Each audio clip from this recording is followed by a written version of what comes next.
ജിത്തുഭായ്, ഈ ഹണി റോസ് ഇഷ്യൂസ് ഒക്കെ ഇങ്ങനെ ഭയങ്കരമായിട്ട് എല്ലാവരും ഡിസ്കസ് ചെയ്യുന്ന ഒരു ടൈമാണല്ലോ. ഞാനും കുറച്ചധികം കാലമായിട്ട് പി ആർ എന്ന് പറഞ്ഞുകൊണ്ടിരിക്കുന്നുണ്ട്. നാളെ രാവിലത്തെ ഒരു കോണ്ടന്റിന് ഞാനൊരു പി ആർ ബോംബ് പൊട്ടിക്കും. ഒരു വലിയ ബോംബ് ബന്ന് കടിച്ചു പിടിച്ചിട്ട് തന്നെ പി ആർ ബോംബ് പൊട്ടിക്കാം. ഓക്കെ, അപ്പോൾ അത് നിങ്ങൾ നാളെ രാവിലെ കണ്ടാൽ മതി, അറിഞ്ഞാൽ മതി എന്താണെന്നുള്ളത്. ഓക്കെ, കാരണം എന്താ പറയുക, അതിന്നെ ഭയങ്കരമായിട്ട് ഞാൻ പി ആർ എന്ന് പറഞ്ഞ സമയത്തും വിശ്വസിക്കാത്ത പലരും ഉണ്ട്. ഓക്കെ, അപ്പോൾ അവർക്ക് നാളെ കുറച്ച് പേർക്കെങ്കിലും കുറച്ച് കാര്യങ്ങൾ മനസ്സിലായാൽ നിങ്ങൾ ജീവിക്കുന്ന ഈ ലോകത്ത് നിങ്ങളുടെ ചുറ്റുപാടിൽ ഈ പി ആർ എങ്ങനെ നിങ്ങൾ ഇൻഫ്ലുവൻസ് ചെയ്യുന്നു എന്നുള്ളതിൻ്റെ, ഈ കൊച്ചു കേരളത്തിൽ എന്തൊക്കെ സംഭവിക്കുന്നു, പി ആറിൻ്റെ ഇൻഫ്ലുവൻസോട് കൂടി എന്തൊക്കെ സംഭവിക്കുന്നു എന്നുള്ളത് ഈ റിയാലിറ്റി നിങ്ങൾ മനസ്സിലാക്കണം. കാരണം സോഷ്യൽ മീഡിയയിൽ എനിക്ക് തോന്നുന്നില്ല എന്നെപ്പോലെ ഇത് നിങ്ങൾക്ക് വേറെ ആരെങ്കിലും ഒന്ന് പറഞ്ഞു തരും എന്നുള്ളത്. ബിക്കോസ് എനിക്ക് എവിടെയും പി ആർ ഇല്ല, ഞാൻ എവിടെയും പി ആറിന് കൊടുത്തിട്ടില്ല. അതുകൊണ്ട് എനിക്ക് ധൈര്യമായിട്ട് പറയാൻ പറ്റും. ഓക്കെ, അപ്പോൾ ഇപ്പോൾ ഈ ഒരു ഹണി റോസ് റിലേറ്റഡ് ഇഷ്യൂ ഞാൻ വീഡിയോ ചെയ്യുമ്പോഴൊക്കെ എനിക്ക് പേഴ്സണൽ ഇൻബോക്സിൽ കുറേ പേര് വന്നിട്ട് എന്നോട് ചോദിക്കാറുണ്ട്, ചേട്ടാ ഹണി റോസിനെ ഞാനും വിചാരിച്ചിട്ടുണ്ടായിരുന്നു ഒരു ഇനീഷ്യൽ സ്റ്റേജിൽ, അതായത് സിനിമ റിലീസാകാൻ പോകുന്നതിൻ്റെ ഭാഗമായിട്ടുള്ള പി ആർ ആണോ. ഞാൻ തന്നെ കോണ്ടന്റ് ചെയ്തിട്ട് അതിൻ്റെ ലാസ്റ്റ് പറഞ്ഞിട്ടുണ്ടായിരുന്നു. എനിക്ക് തോന്നുന്നു ആരും അത് പറയാത്ത സമയത്താണ് ഞാൻ പറഞ്ഞത് സിനിമ റിലീസാകാൻ പോകുന്നത് മേ ബി ആയിരിക്കാം, നമുക്ക് അല്ലാന്ന് ഒരിക്കലും പറയാൻ പറ്റില്ല. റീസെൻ്റ്ലി ഞാൻ ബോച്ചയുടെ പി ആറിനെ ഞാൻ എക്സ്പോസ് ചെയ്തു. ഇവിടെ ഞാൻ വേറൊരു സാധനം നിങ്ങൾക്ക്, ഇത് 2 ടൈം ലൈനിൽ വന്ന 2 വീഡിയോ. ഒന്ന് നമ്മളെ ധ്യാൻ ശ്രീനിവാസിൻ്റെ ഒരു വീഡിയോ, ഓക്കെ, ഒന്ന് നമ്മളെ ഉഷാറല്ലേ മല്ലു ട്രാവലറിനെ കുറേ കാലമായിട്ട് കണ്ടിട്ടില്ല. മല്ലുവിൻ്റെതായിട്ടുള്ള ഒരു ലോകത്ത് പോയിക്കൊണ്ടിരിക്കുകയാണ്. അപ്പം മല്ലുവിൻ്റെ ഒരു റീസെൻറ്റ് ഇൻ്റർവ്യൂവും കൂടി ഞാൻ നിങ്ങൾക്ക് ഇവിടെ പ്ലേ ചെയ്ത് കാണിച്ചു തരാം. അപ്പോൾ ആദ്യം നമുക്ക് ധ്യാൻ്റെ പിന്നെ എല്ലാവർക്കും ഫെമിലിയർ ആയിട്ടുള്ളൊരു കാര്യമാണ്. ഓക്കെ, വേറെ ഒന്നുമല്ല, സോഷ്യൽ മീഡിയയിൽ ഒരു നടി ഒരു ഫോട്ടോ വീഡിയോ ഇട്ടു, അതിനടിയിൽ കുറേ കമൻറ്റുകൾ വരുന്നു. ഓക്കെ, ചിലരിത് ഭയങ്കര ജെന്യൂനായിട്ട് അവരെ ബുള്ളി ചെയ്ത് ഹെയ്റ്റ് ചെയ്ത് ബോഡി ഷെയിം ചെയ്തിട്ട് കുറേ ആൾക്കാർ പോയിടുന്നതായിരിക്കാം, അല്ലെങ്കിൽ എന്താ റിവെഞ്ചോ സാധനങ്ങളോ അല്ലാന്നുണ്ടെങ്കിൽ വെറുതെ അവരെ അങ്ങോട്ട് ഇല്ലാതാക്കണം എന്ന് വിചാരിച്ച് ചെയ്യുന്ന പരിപാടിയായിരിക്കും. പക്ഷെ ചില്ലർ അവർക്കൊരു ടോപ്പിക് അല്ലെങ്കിൽ ഒരു കോണ്ടന്റ് അല്ലെങ്കിൽ ഒരു ഫെയിമിന് വേണ്ടിയിട്ട് പി ആർ വർക്കിൻ്റെ ഭാഗമായിട്ട് ഒന്നെങ്കിൽ അവരെന്നെ ഫേക്ക് അക്കൗണ്ട് ഉണ്ടാക്കി കമൻറ്റ് ചെയ്യും, അല്ലെങ്കിൽ ഒരു പി ആർ ടീമിനെ കൊണ്ട് ഒരു ഫേക്ക് അക്കൗണ്ട് കമൻറ്റ് ചെയ്തിട്ട് അവരതിനിടയിൽ റിയാക്ഷൻ അടിച്ച് ഇവർ റിപ്ലൈ കൊടുത്താൽ മതി, ഒരു കോൺട്രവേഴ്സി ക്രിയേറ്റ് ചെയ്യും. ഓക്കെ, ഇതൊക്കെ നടക്കുന്നുണ്ട്, ഇതൊക്കെ എക്സിസ്റ്റിംഗ് ആണ്, ഇതൊക്കെ നടക്കുന്നുണ്ട്. ഇത് തിരിച്ചറിയുക, ഏത് തിരിച്ചറിയുക എന്നുള്ളതാണ് നമ്മുടെ ബുദ്ധി. ഇനി സോഷ്യൽ മീഡിയയിൽ നമ്മൾ ഇരിക്കേണ്ടത് അവിടെയാണ്. ഓക്കെ, അപ്പോൾ അതിൻ്റെ ധ്യാൻ ശ്രീനിവാസിൻ്റെ കേസ് ഇവിടെ തന്നെയുള്ളൊരു പ്രധാന സിനിമയിലൊക്കെയുള്ള സൂപ്പർ സ്റ്റാർ നടിയാണ്. എനിക്ക് ഇത്രത്തോളം സത്യം എന്നറിയില്ല. പലർക്കും ആണുങ്ങളെക്കാളും കൂടുതൽ ഫേക്ക് ഐഡീസും പ്രൊഫൈൽസുള്ള പെണ്ണുങ്ങൾക്കാണ് ഞാൻ കേട്ടിട്ടുണ്ട്, പെൺകുട്ടികൾ. അതിൽ ഒരു നടി, എനിക്ക് സത്യം എന്നറിയില്ല, ആ കുട്ടിയുടെ സുഹൃത്ത് പറഞ്ഞതാണ്, പഴയ നടിമാരൊക്കെ ഇതുപോലത്തെ ചില നടിമാരൊക്കെ നമ്മൾ കംബാക്ക് ഒക്കെ നടത്തും. ഈ പുള്ളിക്കാരി താഴെ കമന്റ് ഇടും, നീ ബോഡി എടുത്ത് നീ ഫീൽഡ് ഔട്ട് ആയി പണ്ടേന്ന്.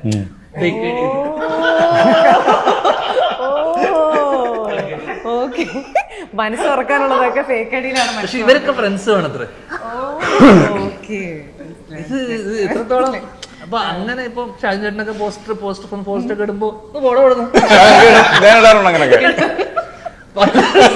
ഞാൻ വളരെ ഫണ്ണായിട്ട് കാഷ്വലായിട്ട് പറഞ്ഞിട്ടുള്ള ഒരു കാര്യമാണ്. പക്ഷേ ഇത് നടക്കുന്നുണ്ട്. ഇത് ഇപ്പം ഞാൻ പറയാം, നോർമലി നമുക്കൊരാളുടെ ഒരു ഹെയ്റ്റ് ഉണ്ട്. ആ വ്യക്തി ചിലപ്പോൾ നമ്മൾ എന്നും ഡേ ടു ഡേ ലൈഫിൽ കാണുന്ന ഒരാളായിരിക്കാം, അവർ നമ്മളെ ചിലപ്പോൾ അടുത്ത സുഹൃത്തായിരിക്കാം. പക്ഷെ നമുക്ക് അയാളുടെ ഭയങ്കര ദേഷ്യവും വൈരാഗ്യവും ഉണ്ട്, അത് കാണിക്കാൻ പറ്റില്ല. അപ്പോൾ നമ്മൾ തന്നെ ചിലപ്പോൾ ഫേക്ക് ഐഡി ഉണ്ടാക്കി പോയിട്ട് കമൻറ്റ് ഇടും. ആ സ്കീമിലാണ് എന്ത് പറഞ്ഞത്, ഞാനിത് പറഞ്ഞു അല്ല, ധ്യാൻ പറഞ്ഞ മാതിരി ഒന്ന് പൊടി ഇടുന്ന അങ്ങനത്തെ സാധനം അവരിടുണ്ടാവുക, കുറച്ച് കാര്യമായിട്ട് നല്ലോണം ആൾക്കാരുടെ സാധനങ്ങൾ തള്ളിയിട്ട് കൊടുക്കുന്നത്. അതായത് ഒരു കോൺട്രവേഴ്സി ക്രിയേറ്റ് ചെയ്യാനുള്ള സാധനങ്ങൾ അവിടുന്ന് എന്താവും അടിപൊട്ടി, അല്ലെങ്കിൽ ഇവരുടെ പേഴ്സണൽ കാര്യങ്ങൾ എന്തെങ്കിലും പോയി പറഞ്ഞാലും മതി. ഒരു ഇൻഡിവിജ്വൽ ചെയ്യുന്ന ഒരു കാര്യം, ഇതൊരു പി ആറിനും ചെയ്യാം, ഒരു പി ആറിനെ വെച്ചും ചെയ്യിക്കാം. ഒന്നുകൂടെ പ്രൊഫഷനായിട്ട് ഒരു പി ആറിനെ വെച്ചിട്ട് 10-20 ആളുടെ ഭാഗത്ത് നിന്ന് ഇപ്പോൾ ഒരാളുടെ ഒരു സീക്രട്ട് അല്ലെങ്കിൽ ഇപ്പോൾ എന്തെങ്കിലും ഒരു ഇഷ്യൂ ഉണ്ടായി, അതിൽ ആരുടെയും പേരോ കാര്യങ്ങളോ വന്നില്ല, പക്ഷെ ആ വ്യക്തിയിലേക്ക് എത്തണം, ആളുകളുടെ സോഷ്യൽ മീഡിയയുടെ ശ്രദ്ധ എത്തണമെന്നുണ്ടെങ്കിൽ ആ വ്യക്തിയെ കോട്ട് ചെയ്യുന്ന രീതിയിലുള്ള കമൻറ്റുകൾ ആ ഇഷ്യൂ വന്ന ന്യൂസിൻ്റെ അടിയിലും ആ വ്യക്തിയുടെ പ്രൊഫൈലിലും കമൻറ്റിങ് തുടങ്ങും. ഈ പി ആറിൻ്റെ ലെവലുകൾ നിങ്ങൾക്ക് മനസ്സിലാവേണ്ട അല്ലേ? അതിഭീകരമായ ലെവലിലാണ് ഈ സംഗതി വർക്ക് ചെയ്യുന്നത്. ആൻഡ് ഭയങ്കര ഫണ്ടാണ് ഗൈസ്. ഇപ്പം ഞാൻ പറയാം, ഇവിടെ ഒരു സിനിമ ഇറങ്ങി, റിസൾട്ട് ചെറുതല്ല. അതായത് 0 ഉള്ള ഒരാളെ ഹീറോ ആക്കാം. ഹീറോ ഉള്ള ഒരാളെ സീറോ ആക്കാം. അതും അതിന് ഒരുപാട് സമയം വേണ്ട ടൈമാണ്. കാരണം ഇപ്പൊ ഈ PR-ന്റെ ഗോൾഡൻ ടൈമാണ് കേരളത്തിൽ നടന്നുകൊണ്ടിരിക്കുന്നത്. Golden face.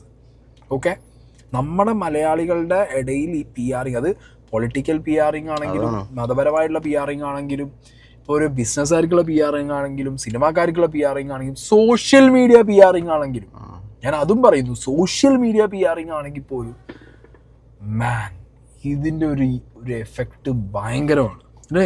പിന്നെ ഇപ്പൊ നമുക്കറിയണ പല രാഷ്ട്രീയക്കാരൊക്കെ അത് യൂസ് ചെയ്യുന്നുണ്ട്, അത് നല്ല ഉപകാരപ്പെടുന്നുണ്ട് അവർക്ക് ഇഷ്ടം പോലെ. പേഴ്സണൽ ലൈഫിൽ എന്തോ ആയിക്കോട്ടെ, അവരൊക്കെ ഭയങ്കര സംഭവങ്ങളായി പുറത്തിറങ്ങി നടക്കുന്നത് ഈ PR കാരണം കൊണ്ട് തന്നെയാണ്.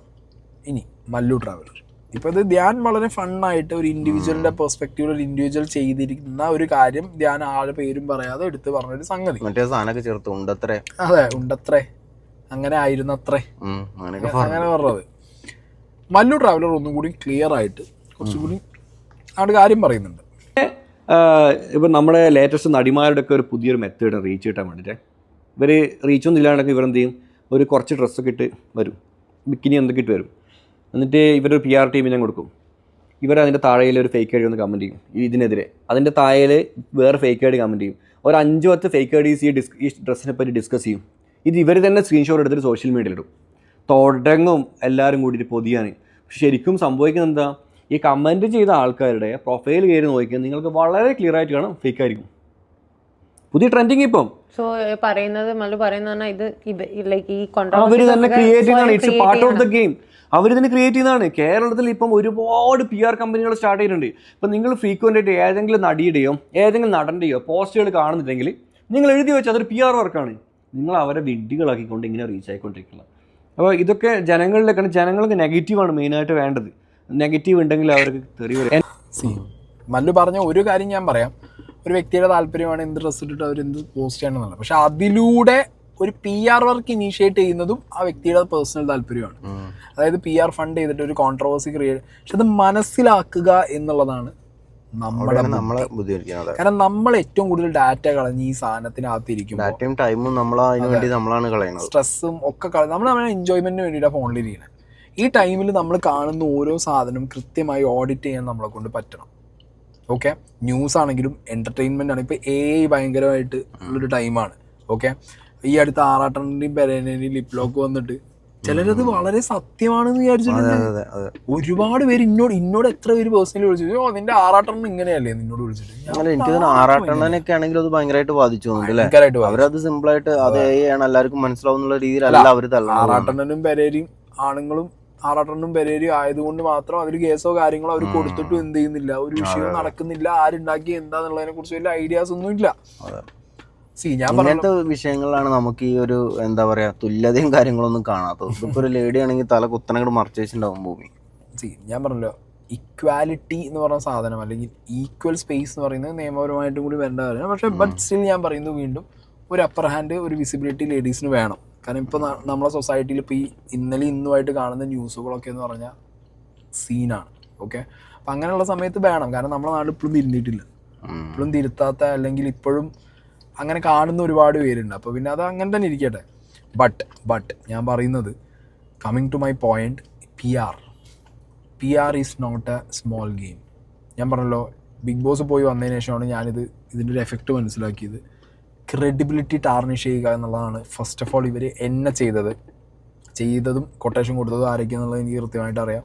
But I don't have enough proof ഇല്ലാതെ ഞാൻ നിങ്ങളുടെ മുന്നിൽ വന്ന് പറയാറില്ല. ഊഹാപോഹങ്ങൾ വെക്കേണ്ട ആവശ്യം എനിക്കില്ല.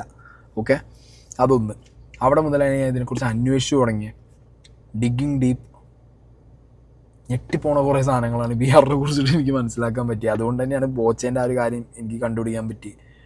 ഇല്ലെങ്കിൽ കുറേ പേരുടെ ഇനി കുറേ സാധനങ്ങളുണ്ട് ഈ PR വർക്ക് കൊണ്ട് ഇവിടെ ഊതി വീർപ്പിച്ചാൽ ഈ PR ഫേസ് ആയിട്ടിരിക്കുന്ന പല നന്മ മരങ്ങളും ഉണ്ട്. ഓക്കെ, പക്ഷേ പല പടങ്ങളും 100 crore അടിക്കണത് PR വർക്കായിരുന്നല്ലോ. അതൊന്നും പറഞ്ഞിട്ട് കാര്യമില്ല. ഇവിടെ പടത്തിന്റെ കേസ് പോട്ടെ. കാരണം എന്താ പറയുക,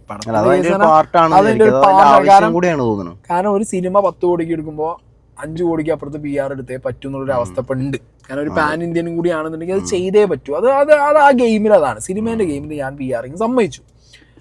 പക്ഷേ ഇത് വളരെ ഹാംഫുള്ളായിട്ട് എഫക്റ്റ് ചെയ്യുന്ന ജീവിതങ്ങൾ. ഇപ്പം ഞാൻ പറഞ്ഞുതരാം, ഈ PR ഒന്നും മനസ്സിലാക്കാതെ സോഷ്യൽ മീഡിയയിൽ ഒരു കോണ്ടന്റ് കാണുന്നതോടും ഒരു പരിചയമില്ലാത്ത ഒരാളോട് ഹെയ്റ്റ് തോന്നിയിട്ട് അയാളെ കയറി എന്തിൻ്റെ ആവശ്യം നാട്ടുകാർക്ക്? ഈ PR ഇട്ട 10 കമൻറ്റ് കണ്ടിട്ട് ആ വ്യക്തിയോട് അയാൾ ആരാ എന്താണെന്ന് അറിയാതെ, പേഴ്സണൽ ലൈഫിൽ അയാൾ എന്താണെന്ന് അറിയാതെ, അയാൾ ചെയ്ത എന്താണെന്ന് അറിയാതെ, മാത്രല്ല അയാൾ ഒരു 30 സെക്കൻഡ് ഒരു പ്രശ്നത്തേക്ക് കാലെടുത്ത് വെക്കാണ്. കാരണം അയാൾ ചിലപ്പോൾ അയാൾ ഹേറ്റ് ആയിട്ട് സംസാരിക്കുമ്പോൾ അയാൾക്കെതിരെ സംസാരിക്കണം. കോമഡി എന്നറിയോ, ഈ PR കമന്റോ സാധനങ്ങളോ അറിയാതെ ഇവിടെ പോയി 10 കമന്റ് ഇടുമ്പോൾ അവിടെ അയാളെ സപ്പോർട്ട് ചെയ്യുന്നവരും ഈ പറഞ്ഞവരും തമ്മിൽ അടിയാവും. പിന്നെ അത് പേഴ്സണൽ ലൈഫിൽ അടിയും.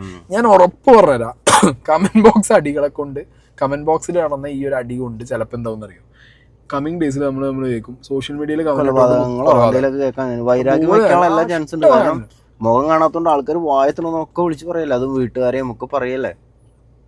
അവസ്ഥയാണ് മക്കളെ. ഞാൻ പറഞ്ഞല്ലോ, we are living in a world where PR dominates. Okay. പക്ഷെ എനിക്ക് രാഷ്ട്രീയക്കാർ PR കൊണ്ടാണ് എനിക്ക് ഉൾക്കൊള്ളാൻ പറ്റാത്തത്. കാരണം അവർക്ക് ഒരിക്കലും ജനങ്ങളായിരിക്കണം അവര് PR, അല്ലാതെ നമ്മളെ ഇപ്പത്തെ റിയാസ് പക്ക PR റണ്ണിങ് ആണ്, ഗണേഷ് കുമാർ പക്ക PR റണ്ണിങ് ആണ്, പിണറായി വിജയൻ ഓബിയസ്ലി മാൻ അതാ ഓൾറെഡി ആയതാണ്, പുറത്ത് വന്നാണ് ഇന്റർവ്യൂവിന്റെ കേസിൽ. ഇതിന് പ്രധാനമന്ത്രി പോലും PR വർക്ക് ഉണ്ടെന്ന് ഞാൻ അങ്ങോട്ട് പോവാത്ത എന്താ അറിയോ, അയാളാണ് അതിന്റെ മരം.